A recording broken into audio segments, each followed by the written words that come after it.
How do you define sexy? For me, sexy is linked more with attraction and passion and romance. So when I think of sexy, I really think of the energy that you feel when you think about how others are going to perceive you. And that is linked to the feeling of wanting to be attractive to others. How do you define sensual? Sensual is more indulgent in the senses. It's more reveling in your own experience of your senses. And it's really something that you do for yourself and isn't so much linked towards what others might be thinking or perceiving about you. Do you feel Victoria's Secret is sexy or sensual? Please explain. Honestly, I feel like Victoria's Secret is both sexy and sensual. They're sexy because they offer garments and scents that will definitely help you feel more confident in attracting others if that's what you're trying to do. But at the same time, they offer a number of soft fabrics and scents that are definitely pleasing to your senses, so you can just enjoy them purely on that level for yourself. Are the models still relevant to you today? Are they aspirational? To be honest, I feel like the models represent an unobtainable ideal, and I really wish there was a more wide range of body types, but I can't really deny that they're gorgeous and glamorous, and so they definitely probably appeal to like a younger or even a male audience for that reason, but I would definitely like to see a wider range of just body types. That would be nice. Let's talk fragrance. How do you feel about the Fantasies line right now? What do you think Fantasies is offering you? Please explain in detail. I really like some of the scents they're putting out. There's definitely a good range of floral, warm, and fruity scents. Love Spell is one of my most favorite scents. I've really loved it since I was in high school, and so it's a bit nostalgic for that reason for me, but it's still an enduring fragrance that I love to this day, so it's sort of classic in that sense.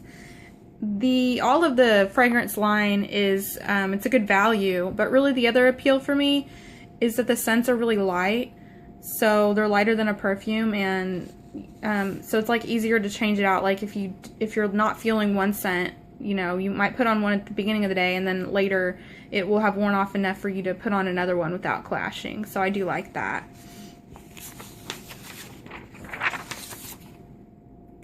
Why do you buy Fantasies? Are you looking for value, just good fragrance, or convenience?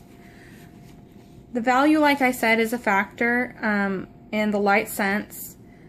I really also like the plastic bottles that they come in because they're really good for on the go. I can just pop them into my purse and then, you know, won't have to worry about them leaking or spilling. So that's definitely a major plus for me.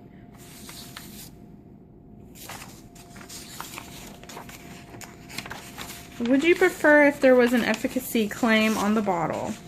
Example, lasts 12 hours versus nothing. Explain why or why not. For me, that wouldn't really be a positive thing. I mean, different scents last on people for different amounts of time anyway, just depending on your body chemistry, so that wouldn't really be a drawing factor for me. Plus, whenever I put a smell on, like, the primary thing for me isn't that the smell is going to last forever and ever, so that wouldn't really be a big deal to me. Are there too many products or just the right amount? Not enough. Explain your answer. When I was looking through the fragrances, honestly, I didn't realize that they have 22 scents right now, which I do feel like is a little bit overwhelming. Maybe not the number, but just like the sheer type of fragrance that it is. Most of them are fruity or sweet or floral, and that's leading into the next question. What about the scent range? Are you bored with the fruity floral melange that launches every year?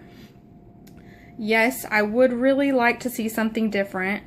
I'm looking for more fresh smells, more clean smells, something maybe a little bit spicy or woody, maybe things that would traditionally be classified as like unisex or masculine. A lot of the smells that they have right now are definitely more like girly and sweet and feminine, and there's definitely a time and a place for that, but I really would like something a bit like darker for sure. If you were in charge of changing the body fragrance line, what would you do?